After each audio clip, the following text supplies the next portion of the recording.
आज की खबर चैनल को हम संपूर्ण मिथिलावासी देशवासी के तरफ से बधाई और शुभकामना देना चाहता हूं और निश्चित रूप से यह चैनल अपने क्रियाकलापों से लोगों के जनहित के मामलों को सच्चाई से अवगत कराते हुए देश और दुनिया में दिखाने का काम करेगी, ऐसा मेरा विश्वास है। निश्चित रूप से आने वाला समय में आप नंबर 1 बन के उभरें, इसके लिए बहुत बहुत शुभकामना।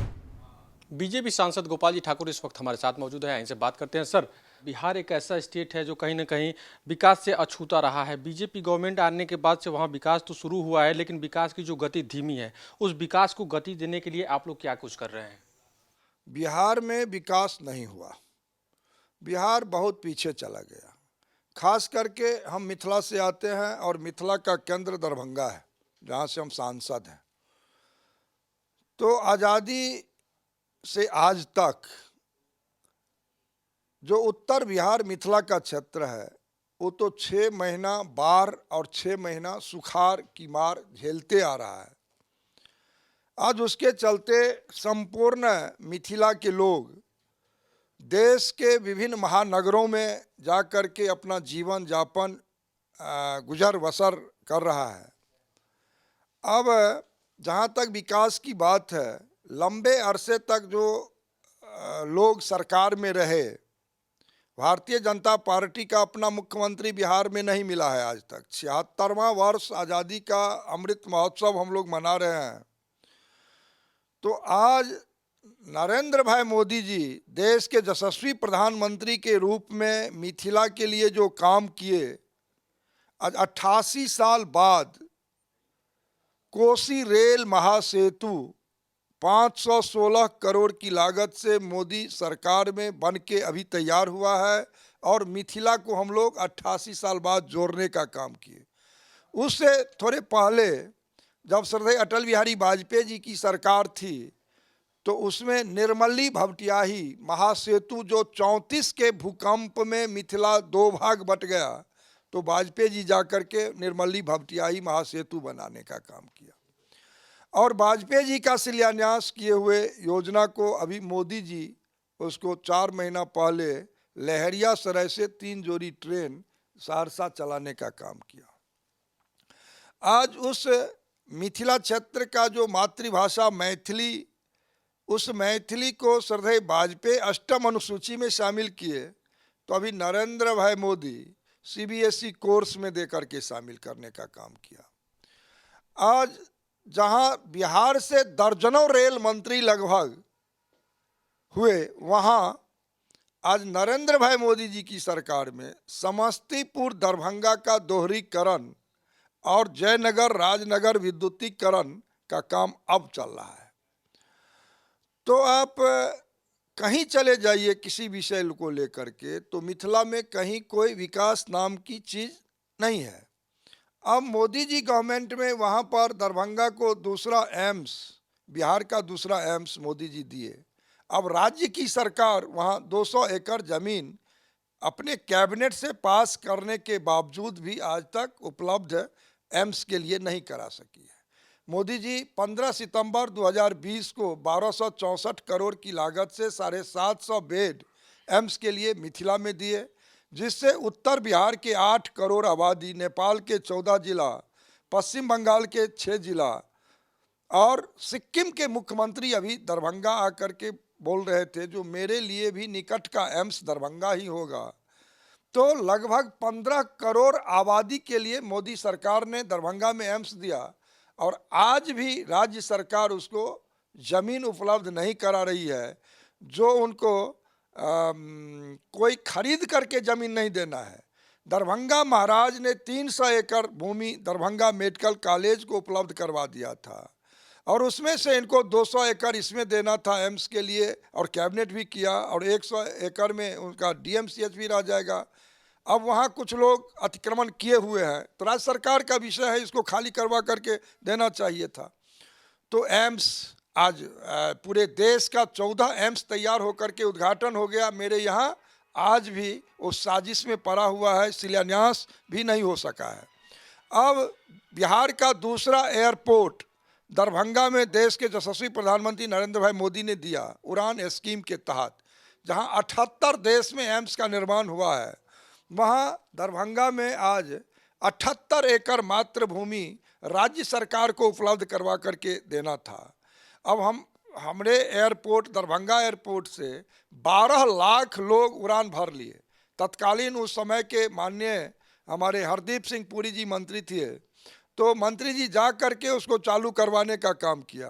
लेकिन आज 78 एकड़ में मात्र 24 एकड़ जमीन 1 महीना पहले राज्य सरकार ने दिया और 54 एकड़ आज तक नहीं दिया, जबकि उत्तर प्रदेश के माननीय मुख्यमंत्री श्री योगी आदित्यनाथ जी नोएडा में आप देखते होंगे 1200 एकड़ जमीन दिया है। एयरपोर्ट के लिए कुशीनगर में 700 एकड़ दिए हैं, अयोध्या में 700 एकड़ दिए, लेकिन बिहार सरकार 78 एकड़ में फेल्योर साबित हो रहा है। तो विकास होगा कैसे? आज दरभंगा एयरपोर्ट का यही हाल है। आज वहाँ पर 210 करोड़ रुपया भारत सरकार दरभंगा में कचरा निस्तारण प्लांट के लिए दिया और दरभंगा के प्रशासन के द्वारा राज्य सरकार को 15 एकड़ जमीन उपलब्ध करवाने के बावजूद भी आज तक वो काम चालू नहीं हो रहा है। सर, आपने राज्य सरकार की बात करी। नीतीश कुमार ने कहा कि बिहार में सुशासन की बयार चली है और सुशासन यहाँ पे चलेगा, और उन्होंने शराबबंदी भी की, लेकिन बावजूद इसके वहाँ पे लोग शराब पी रहे हैं और शराब से, नकली शराब से मौतों का भी मामला सामने आ रहा है। बड़ा सवाल ये है कि जब शराबबंदी हो गई है तो आखिर ये शराब आखिर आ कहाँ से रहा है? नीतीश कुमार की सरकार कितनी सफल है इसको रोकने में? देखिए, बिहार के मुख्यमंत्री जी जो बोलते हैं वो करते नहीं हैं। कहीं शराबबंदी बिहार में लागू सही ढंग से नहीं हुआ और स्वयं जनता दल यू के प्रत्याशी जो विधानसभा अभी चुनाव कुढ़नी के लड़े हैं, वो शराब पीने में अनेक बार पकड़ाए हैं। और जो वहाँ चुनाव लड़े थे गोपालगंज में, वहाँ के इनके प्रत्याशी, राष्ट्रीय जनता दल के प्रत्याशी वहाँ था, तो वो कारोबार ही करते हैं शराब के। तो इनके करनी और कथनी में बहुत अंतर है। ये स्वयं शराबी को प्रत्याशी कहीं बनाते हैं राष्ट्रीय जनता दल के लोग, तो कहीं जनता दल यू के लोग बनाते हैं और ये कहते हैं शराब बंद है।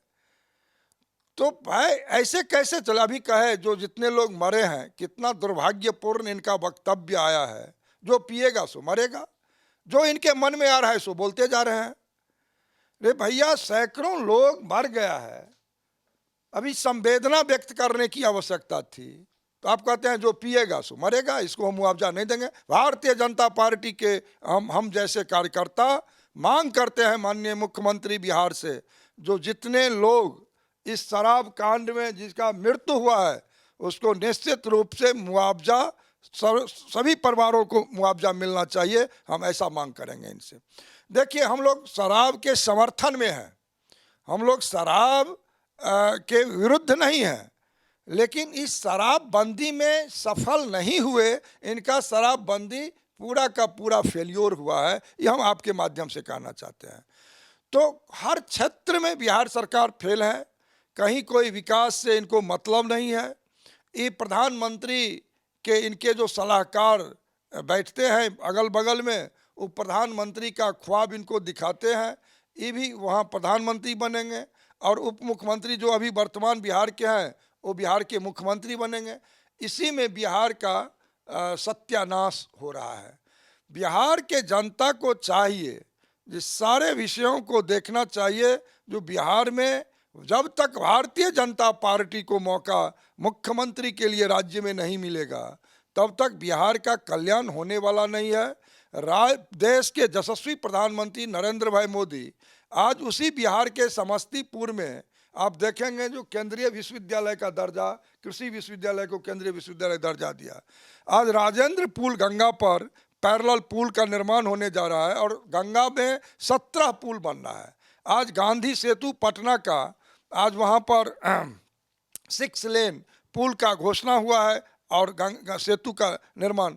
आज बरौनी जो फर्टिलाइजर बंद पड़ा था, देश के प्रधानमंत्री जाकर के चालू कराने का काम किया है। आज मेरे क्षेत्र, संसदीय क्षेत्र दरभंगा में बिहार का दूसरा आईटी पार्क हो, तारामंडल का निर्माण हो, दोहरीकरण हो, विद्युतीकरण हो, कचरा प्लांट हो, केंद्रीय विद्यालय की बात हो, एम्स की बात हो, एयरपोर्ट की बात हो, चारों तरफ विकास करना देश के प्रधानमंत्री चाह रहे हैं।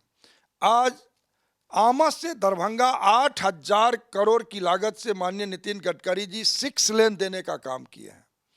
आज वहीं पर चारों तरफ से 4 लेन, 6 लेन, गोरखपुर से सिल्लीगुड़ी के लिए ग्रीन फील्ड में सड़क का निर्माण करवाना।